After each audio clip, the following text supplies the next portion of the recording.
afternoon. It's exactly 3 p.m. Cairo local time. You tuned into Channel 2, and this is Reem Tamer, along with my very dear colleague Amal Mukhtar. Good afternoon, Hello, Amal. Reem. Thank you so much, Reem. And we start the news bulletin with the headlines. President Abdel Fattah al-Sisi congratulates Mr. Antonio Costa on assuming the European Council presidency.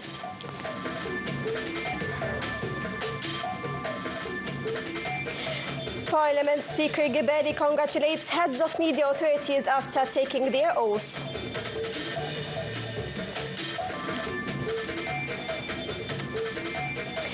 Syria's defense ministry says it secured several areas in Hama region.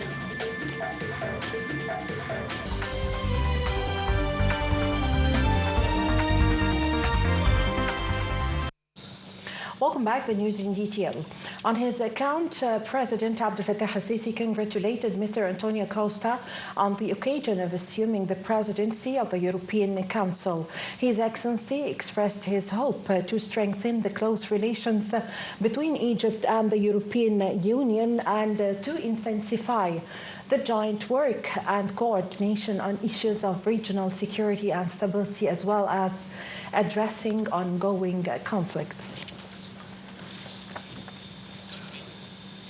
Parliament Speaker Councillor Dr. Hanafi al-Gebeli made an address congratulating heads of media authorities after they took their oath on Sunday. In his address, he said their positions at the helm of these senior bodies is a great responsibility. He said the media is one of the national fortresses, describing it as a means of bringing the truth to the people and boosting awareness.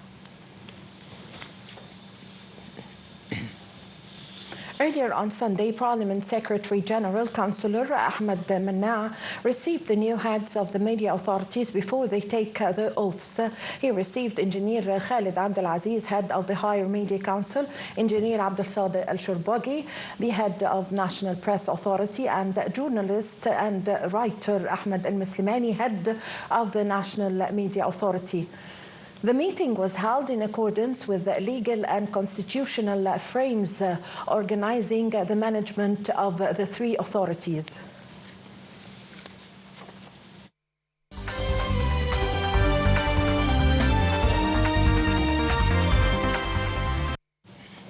Syria's defense ministry said it had secured several areas in Hama region, followed by sending additional troops to Zain al-Abidin mountain. About 300 rebel fighters had been killed in attacks. Syrian and Russian warplanes launched intense airstrikes on the rebel enclave around Idlib, where the extremists are based, carrying out 23 raids.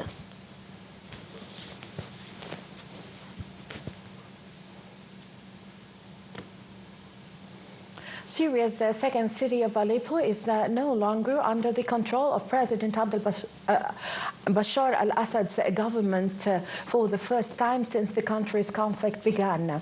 War monitors said that Hayat Tahrir al-Sham and allied factions control Aleppo city, expect the neighborhoods controlled by the Kurdish forces. Ramia Abdul Rahman, head of the Britain-based Syrian Observatory for Human Rights, said that for the first time since the conflict started in 2012, Aleppo city is out of the control of Syrian regime forces. The foreign ministers of Iran and Russia voiced support for Syria during a major attack by opposition forces. Iran's Abbas Araqji told Russia's Sergei Lavrov in a phone call that the attacks were part of an Israeli-US plan to destabilize the region. According to a statement from the Russian Foreign Ministry about the call, both sides expressed extreme concern about the dangerous escalation of the situation in Syria due to the offensive by opposition groups in the Aleppo and Idlib provinces. The ministers agreed on the need to intensify joint efforts aimed at stabilizing the situation in Syria. Well, Iran's top diplomat Abbas Araghchi said on Sunday he will leave Tehran for Damascus in order to deliver a message of support for Syria's government and armed forces after a lightning advance by rebels. Araghchi is going to Damascus to convey the message of the Islamic Republic to the Syrian government, emphasizing Tehran will firmly support the Syrian government and army. In Washington, the White House National Security Council said it was closely monitoring the situation and had been in contact with regional capitals over the last 48 hours. NSC spokesperson Sean Savage said Syria's refusal to engage in a political process and its reliance on Russia and Iran had created the conditions now unfolding, including the collapse of Assad regime lines in northwest Syria. Savage said the U.S. had nothing to do with the offensive led by a designated organization and urged de-escalation and a serious and credible political process under the 2015 UN Security Council resolution, which 2254, which laid out the steps for a ceasefire and political transition.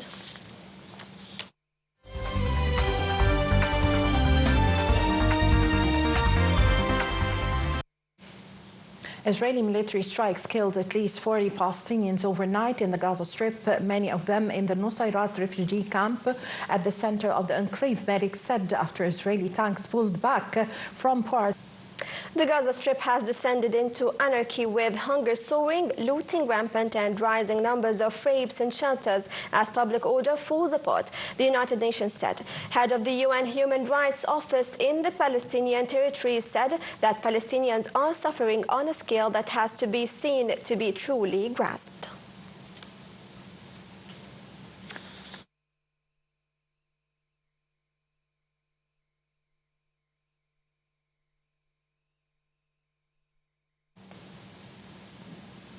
The Israeli occupation military claimed strikes against Hezbollah infrastructure and targets in the new breach, days after a fragile ceasefire in Lebanon. The truce, which was intended to end more than a year of cross-border hostilities and 2 months of open warfare between Israel and Hezbollah, began early on Wednesday morning. Details follow.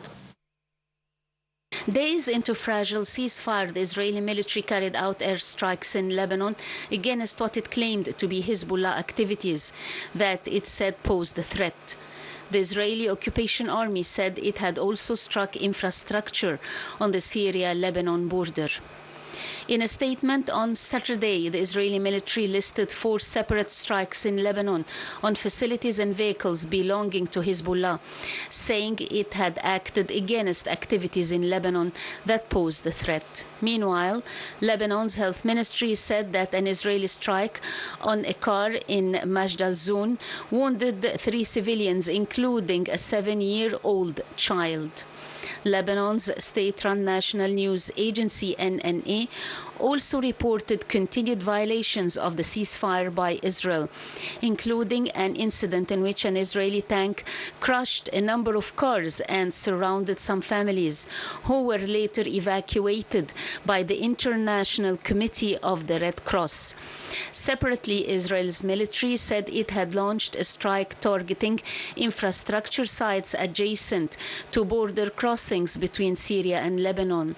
According to Lebanon's health ministry, at least 3,961 Lebanese civilians have been killed in the country since October 2023 as a result of the Israeli aggression in Lebanon, most of them in recent weeks.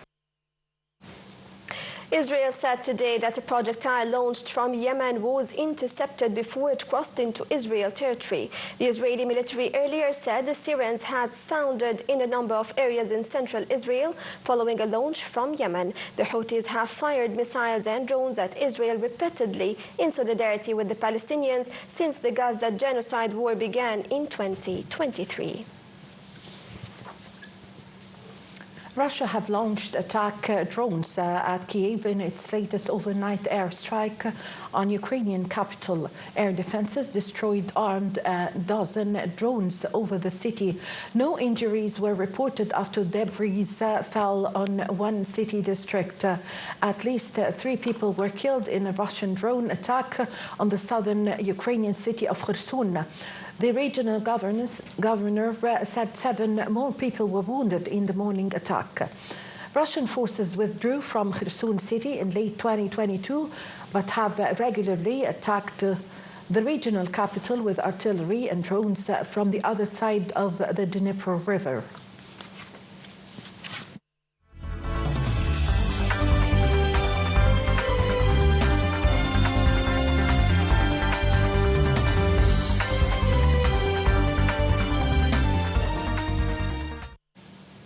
Prime Minister Mustafa Madbouli today met representatives of a mega Egyptian-French airports alliance. The Prime Minister reviewed a proposal provided by the Joint Alliance on the operation and management of Egypt's airports in the framework of the government's offering program and in cooperation with the international funding institution. Madbouli said he is looking forward to more cooperation with the French alliance in the development of different Egyptian airports nationwide over the upcoming period.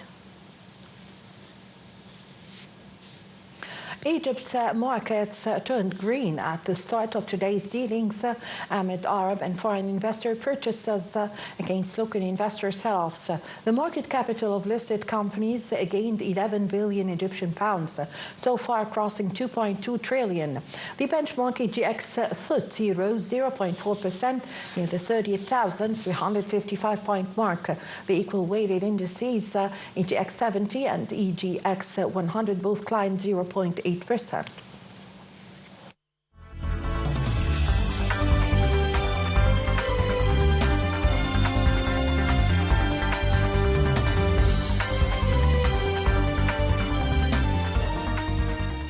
Moving to the world of sports, as we speak, Al-Ahli are clashing with the National Bank in the 4th round of the Egyptian Premier League. The Red Devils will seek to cement their leading position at the league standings so far on 7 points after their recent disappointing 1-1 draw with Al-Ittihad Al-Sakandari in the previous round.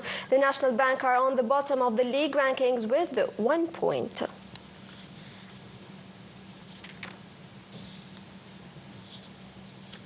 While Manchester City will try to halt their stunning slide and boost their Premier League title hopes when they visit league leader Liverpool today. City are the 4-time consecutive champions and have come from behind to win the league on multiple occasions in that stretch. But after a 6-match winless run in all competitions, City visit Anfield with a risk of falling too far behind the Reds. Liverpool have won 6 straight in all competitions and are unbeaten with only 1 draw in their past 15.